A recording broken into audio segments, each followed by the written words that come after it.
para mais uma aula de contraponto modal.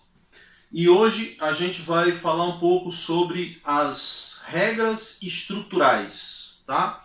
A gente vai entender como construir, tá certo? O contraponto, do início ao fim. Essas são as regras estruturais, ou seja, da estrutura do contraponto, tá bom?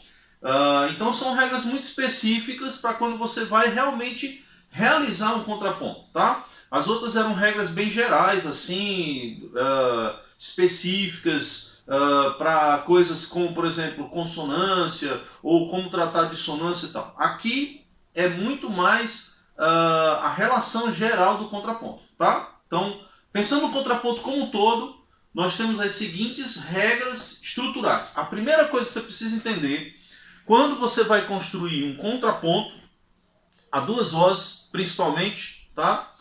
É que o contraponto, a melodia, ela precisa ter um único momento de ápice. O que é o ápice? É uma nota mais aguda que as demais, certo? E que foi escolhida para ser o que chamamos de ponto culminante, tá? Então é preciso que tenha um único ponto culminante. Então vou colocar aqui rapidamente uma pequena melodia, tá? E a gente vai olhar o que está acontecendo, ok? Então vamos lá. Escolher aqui um modo qualquer, tá? Escolher aqui o modo lead, tá? Vou escrever contraponto como se eu estivesse na terceira espécie, tá bom? Obviamente que eu não estou pensando aqui num contraponto porque não tem o canto de base, né? Não tem o canto de base. Vou colocar apenas a melodia para a gente entender o que é o ponto culminante, tá? Imaginemos que eu tenho algo assim. Fazer um salto aqui.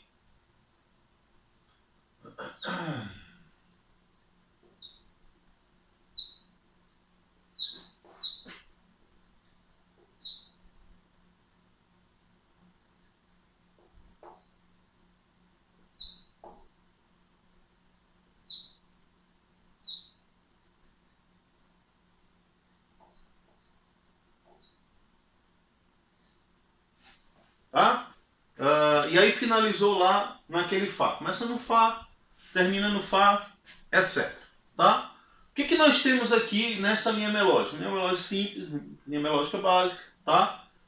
Eu tenho aqui um salto de quarta preparado, né? Resolvido, tá? Isso aí, regras da linha melódica, só para lembrar, tá bom? Tenho aqui grau conjunto e tudo normal. Aí eu tenho normalmente um salto aqui, no caso agora de quinta, que foi preparado e foi resolvido, tá certo? Preparado e resolvido, tá bom? Mas o que é o ponto culminante? O ponto culminante é esta nota aqui, ó. Esta nota aqui, que é a nota Fá, tá certo? Veja que o contraponto está no máximo âmbito de oitava, né? Fá mais grave, Fá mais agudo, tá certo? E esta nota Fá é a nota mais aguda da minha passagem, certo? De todo o contraponto, de toda frase, vou chamar assim, tá certo? De toda frase do meu contraponto, eu tenho aquela nota como sendo a nota mais aguda. E o mais interessante também, ela veio sendo, de uma certa maneira, preparada para chegar lá, né? Primeiro eu fiz um salto que já chama um pouco mais de atenção, depois eu resolvo esse salto, passo pela mesma nota, e aí por grau conjunto alcanço o Fá em tempo forte, tá? Então aqui são algumas características do ponto culminante. É claro que não é necessário que você alcance o ponto culminante por grau conjunto, tá certo? Você pode alcançar por salto, tá bom? Também não é necessário que o ponto culminante esteja no tempo forte, tá certo? Mas, pode estar no tempo fraco, mas algumas características dão mais ênfase ao meu ponto culminante. Então, por exemplo, se fosse por salto, mas eu saltasse do tempo fraco para o tempo forte, no tempo forte eu alcançasse a nota do ponto culminante, isso também já seria interessante, tá? Então, ponto culminante, nota mais aguda da passagem. É a primeira regra estrutural do contraponto, tá certo? Vamos para as próximas.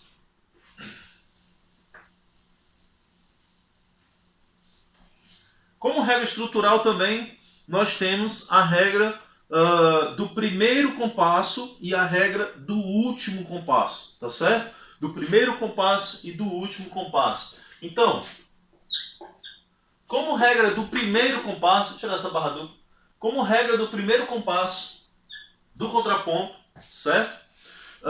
Quando ele está sendo construído em primeira espécie, ou seja, normalmente, né, no contraponto restrito nós temos o cantos firmes com uma semibreve, certo? E então, em primeira espécie, o meu primeiro compasso precisa ter também, precisa começar no tempo forte, obviamente, certo? Mas também, se for em primeira espécie, também com semibreve, né?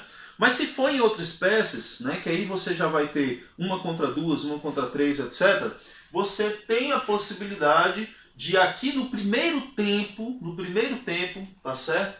Você ter uma pausa, certo? E aí iniciar posteriormente, tá? Então a primeira coisa é, se eu estou trabalhando em segunda espécie, terceira espécie, quarta espécie, quinta espécie ou qualquer outra construção, né, do contraponto, por exemplo, contraponto sem o canto de base, sem o catochão, tá? O primeiro compasso pode iniciar com uma pausa, tá certo? E até indicado, na verdade, por alguns autores que inicie com uma pausa, tá? Inicie com uma pausa. Então, neste caso, eu vou iniciar, por exemplo, uma quinta espécie ou uma terceira espécie e eu coloquei lá a minha pausa. Essa é a primeira coisa. A segunda coisa é que, se eu for começar no primeiro tempo, tá? Então, aqui terá que ser consonância perfeita, certo? Se eu vou iniciar no primeiro tempo, independente da espécie, tá? Por exemplo, vou iniciar aqui com... Vamos imaginar uma segunda espécie, tá? Ou quarta espécie. Vou começar no primeiro tempo, então eu preciso fazer consonância perfeita, tá? São as consonâncias perfeitas: uníssono, quinta, oitava, certo? Uníssono, quinta, oitava. Então, primeiro tempo, consonância perfeita. Agora, se eu iniciar com pausa, tá? Se eu iniciar com pausa, no segundo tempo, neste caso aqui, certo? Eu posso colocar tanto consonância perfeita quanto consonância imperfeita, tá certo? Então vamos lá, lembrar. O primeiro tempo do primeiro compasso já pode ser uma nota ou pode ser pausa, certo? Você só não pode ser pausa quando é em primeira espécie, ou uma nota contra uma neste caso, tá? E aí, se no primeiro tempo, terá que ser consonância perfeita, certo? Consonância perfeita.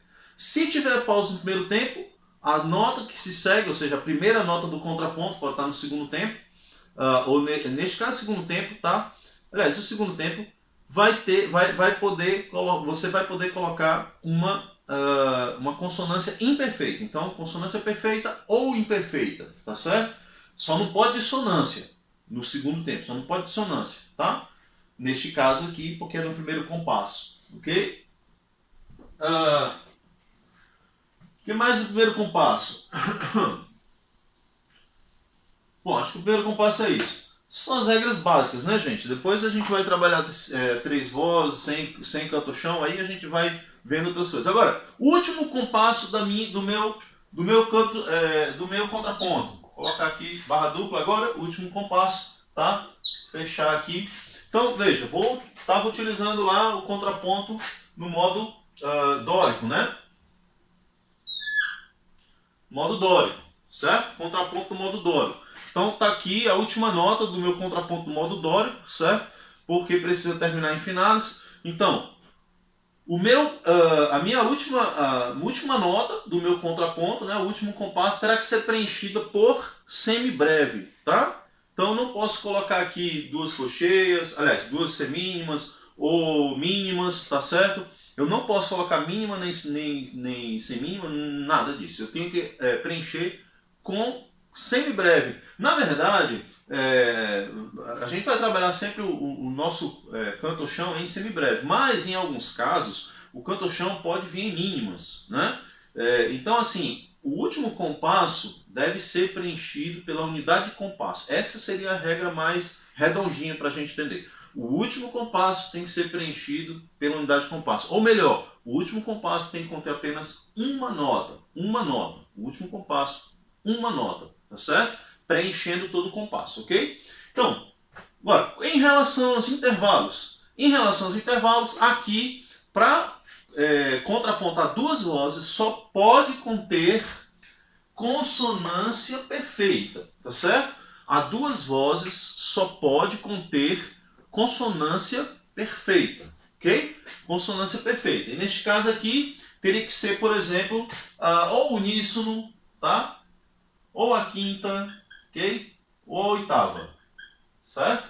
Uma dessas três notas aí, Ré, Lá ou Ré, tá? Agregado a essa regra, tá? Agregado a essa regra, nós temos também a aproximação para o último compasso, ou seja, o penúltimo compasso, tá? Penúltimo compasso. O que é o penúltimo compasso? Penúltimo compasso. Você pode estar na quinta espécie, na terceira espécie, na segunda espécie, qualquer espécie que você tiver. No penúltimo compasso você poderá utilizar também uma semibreve, tá certo? Vamos imaginar que eu estivesse aqui no seguinte canto de base, né? O Mi indo para o Ré. Deixa eu tirar um pouquinho aqui para você perceber que é um Mi, né? Que pode parecer um Fá. Muito bem. Então, um Mi indo para a nota Ré, finalizando o meu canto-chão. Tá? Meu canto-chão, Mi indo para Ré. Muito bem. Como é que eu poderia finalizar isso aqui em cima? Tá? Se eu quisesse, por exemplo, o Ré, então eu poderia finalizar vindo do Dó. Tá? Vindo do Dó. Dó para Ré. Perceba que eu estou utilizando aqui uma semibreve. Tá? Uma semibreve. Bom, antes de eu mostrar outras opções que eu posso ter no penúltimo compasso, sem ser com uma semibreve, neste caso, tá? Ou seja, sem ser com uma nota também, assim como o último compasso, né? Uma única nota, eu tenho que falar da outra regra também para a aproximação do último compasso, que é o seguinte. Tanto o meu canto de base, tá? Quanto o meu contraponto, tá certo? Eles precisarão ter uma aproximação, tá? Por grau conjunto, certo? Então não pode ser salto aqui no meu contraponto, não será salto aqui no meu canto-chão, tá certo? Não vai ser salto, vai ser grau conjunto. Então por isso que eu coloquei o Dó, tá certo? Grau conjunto por Ré, grau conjunto e por movimento contrário, ou seja, como o meu canto-chão aqui ele está descendente, Mi para Ré, descendente, tá certo? A minha voz do contraponto precisou ser ascendente, certo? Ascendente, então porque aqui estava descendente, eu precisei fazer ascendente. Então, movimento contrário, certo? Sempre no contraponto e por grau conjunto a duas vozes. Depois a gente vai ver as regras de três vozes, etc. Mas a duas vozes, você precisa fazer essa aproximação por grau conjunto e movimento contrário, tá? Aí, novamente, por isso eu coloquei a nota Dó, tá certo? Por isso eu coloquei a nota Dó, por quê? Porque só a nota Dó poderia finalizar essa minha música aqui, esse meu contraponto, certo? Só a nota Dó, por quê? Grau conjunto, movimento contrário, certo? Não poderia colocar Mi, porque ficaria movimento paralelo, tá? E na verdade seria um uníssono paralelo, oitavo paralelo, tá? E teria que colocar o Dó de toda forma.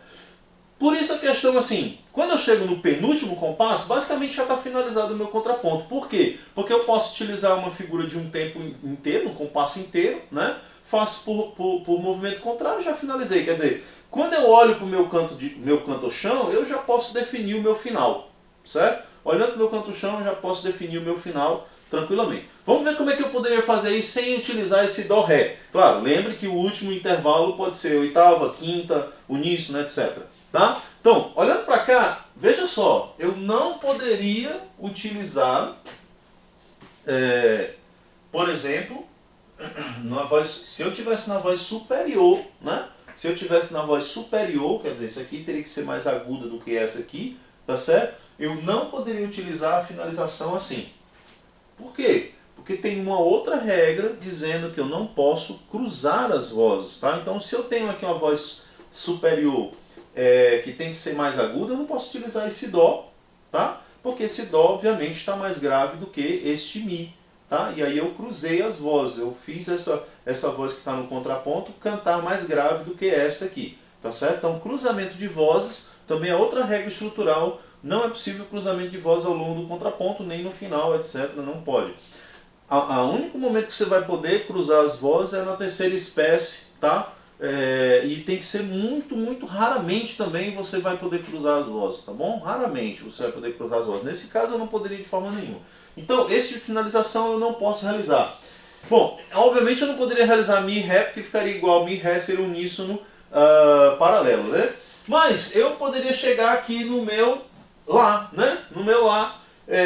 Então, terminar em uma quinta, né? Terminar em uma quinta aqui, ó, Ré, Lá, terminar em uma quinta e tal.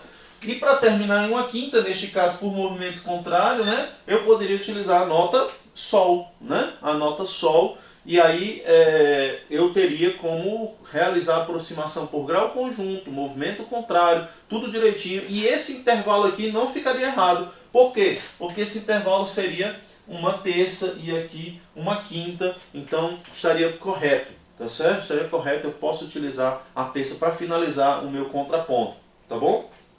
Bom, a última coisa a entender do meu último compasso, ou da aproximação para o último, né?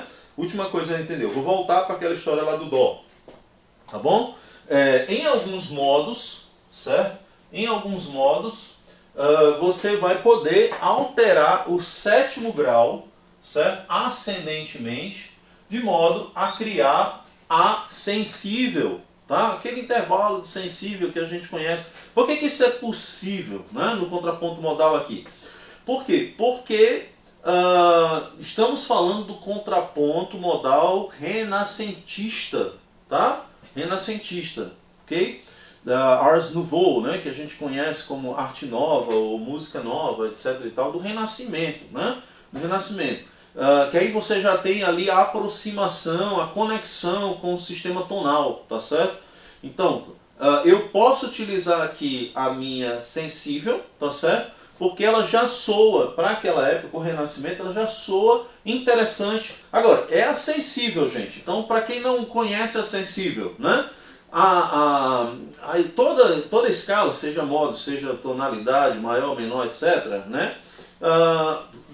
Neste caso, são formadas por 7 notas. Eu não estou falando da pentatônica, se você já estudou a pentatônica, obviamente tem 5 notas e tal. Não estou falando sobre isso. Estou falando das escalas diatônicas e escalas modais, tá bom? Os modos.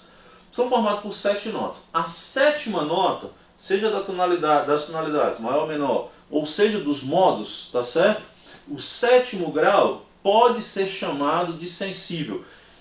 Por que pode? Porque alguns sétimo graus não são sensíveis. E o que é sensível? A sensível é a nota que está a meio tom, né? Ou seja, meio tom apenas abaixo, tá? Da tônica, ou neste caso, da finalis, tá? Então, no caso, a finalis aqui é Ré, finalis é Ré, então abaixo de Ré, Dó sustenido, meio tom, né? A nota Dó do modo, né, natural, do modo realmente, não é chamada de sensível, tá? Porque ela se constitui a subtônica, uma designação que a gente dá hoje, tá certo? Na época não era assim, eles não chamavam disso, tá? Eles faziam mais pela sensação do intervalo, né? Neste caso aqui, o semitom de Dó sustenido para Ré soava mais interessante na finalização, tá? Na finalização. Lembrando que esse tipo de intervalo só pode ser utilizado na finalização. Durante o contraponto não pode utilizar, tá certo? Somente no penúltimo compasso, e neste caso não é só no penúltimo, mas normalmente no penúltimo, com aproximação para o último, tá certo? É que você pode realizar esse Dó sustenido, tá? Neste caso aqui, no modo dórico em Ré, tá? O Dó sustenido, ou seja, a sensível, tá bom? Então é possível utilizar a sensível. Agora, alguns modos é que você vai poder utilizar a sensível. Então, o modo dórico você pode utilizar a sensível, tá certo? No modo lídio você já não vai poder utilizar sensível, tá certo? Então vai gravando aí. Modo dórico pode, modo lídio não pode, tá certo? Modo frígio, modo frígio não pode, modo lídio já é sensível, na verdade, modo lídio já é sensível. Modo mixolídio você pode utilizar, tá? Então dórico e mixolídio você pode utilizar. E o modo eólio, tá? O modo eólico você pode utilizar a sensível, tá? Sensível.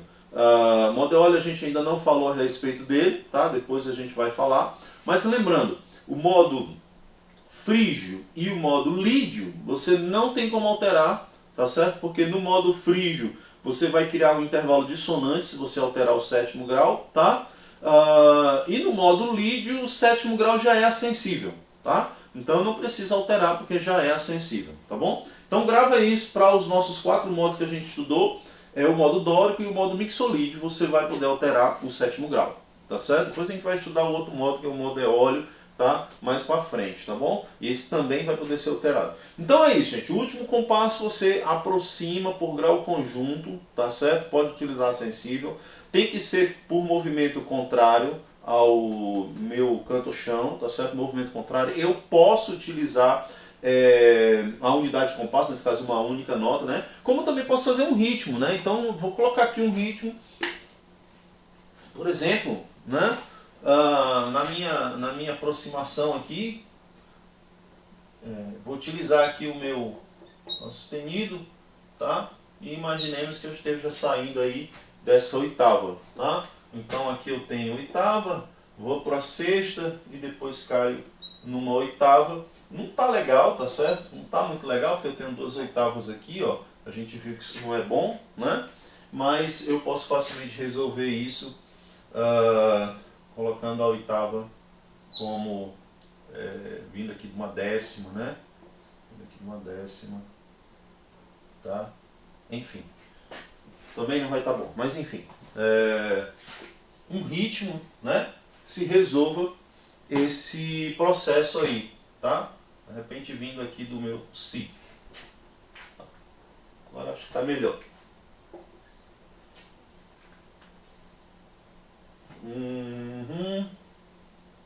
Sim, tá melhor, tá? Então é isso, gente. O último compasso você vai fazer desse jeito. O primeiro compasso a gente já viu, tá? E vamos então para as próximas regras.